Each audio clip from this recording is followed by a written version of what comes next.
growing up in school, what were your best or worst memories? You first. I can do that.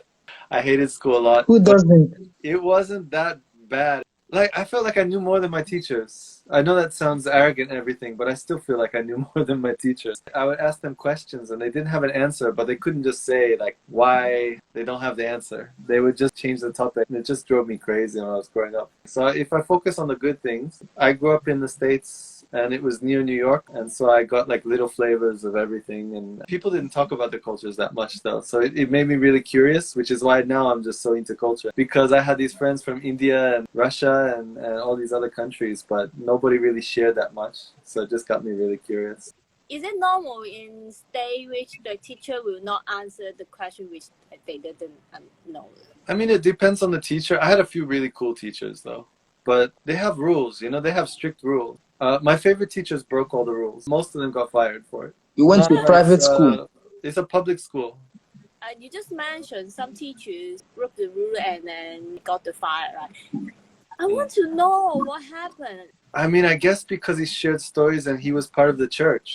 And like mentioning the church is always kind of frowned upon in American education. We try to keep everything, religion and education, really separate. But he wasn't trying to convert me or anything. He was just trying to tell me his story. I didn't see any problem with that. But some parents got upset that like, oh, maybe he talked about economic issues that students were uncomfortable talking about, or his own personal religion or something like that. So those were like really sensitive topics. But he was doing it very respectfully. So I got really angry when he was fired. They didn't tell us he was fired, but he disappeared from the school. It's how people are fired.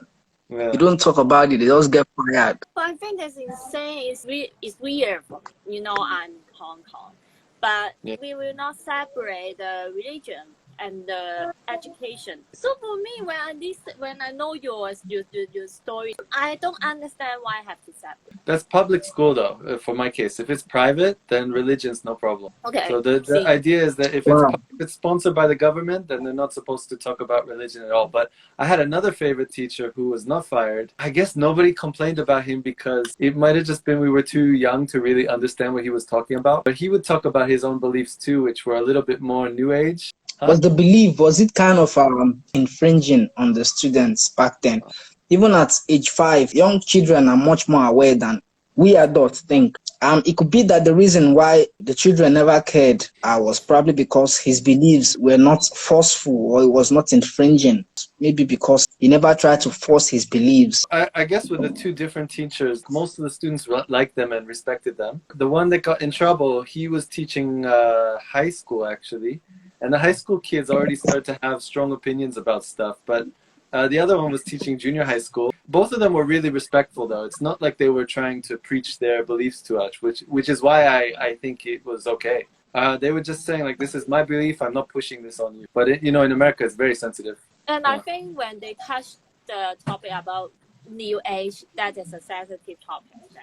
Because it's not the traditional. Well, he got away with it though, because in the States we have very clear idea of religion. At least when I was growing up, it was like you're a Christian or you're Muslim or you're Jewish or you're Buddhist. The way he expressed it was a little bit outside of those terms. So he got away with a lot more, I think. Like he didn't focus on a church, or it wasn't like symbols that people recognize. Like if you talk about the cross or something, everybody recognizes that.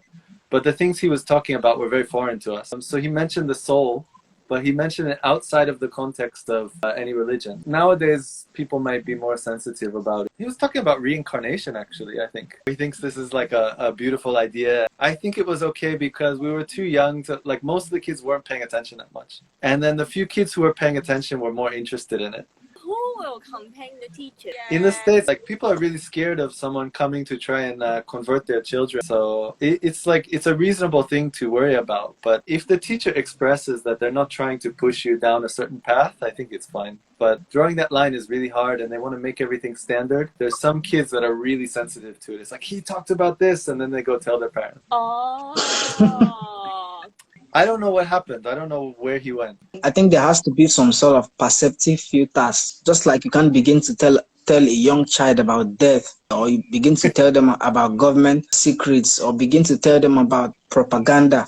There are things that are way too real for us to comprehend in life, even for adults. We just have to not talk about it because of our mental health. teachers I know are often drilled or taught not to do this just so they could follow the regular process of teaching and just impact rather than just trying to influence children in things like religion or political parties. Do you think that teachers should stay away from any of those topics completely? I don't think they should stay away. I think a balance should be created because knowledge isn't just about what you learn in the four wall of a school.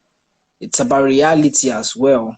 It's about life in general. You need practical knowledge, realistic knowledge to relate your education with what you have actually learned. But I think have some benefit when we can discuss some sensitive topics. It's like the critical thinking. And if we can't talk about it, it means we have no chance to discuss with our schoolmate or friend. When you haven't this muscle to think, you will lose it. Well, thinking back, I had a bunch of really controversial teachers that nowadays would probably get in trouble. But I had one teacher that told us all the secrets the history books don't really talk about that much, but nowadays they're starting to talk about. So like, for example, Columbus did some terrible things. We just said, oh, Columbus Day, everyone's happy. This guy, he brought Europeans to America. And we never talked about the bad things he did to indigenous people. But my teacher was like, hey guys, yeah, he also did this really bad thing too. People are much more aware now. There is this aspect of the present that we find ourselves now that is much more different from what we used to have. The more we are getting advanced as humans in lifestyle, culture, and education, you see that people are becoming much more aware. So things that would generally pass in the past might not pass nowadays. And I think we don't have to think a teacher is a great idol or something. Actually, teacher is just a job. Yeah, I agree.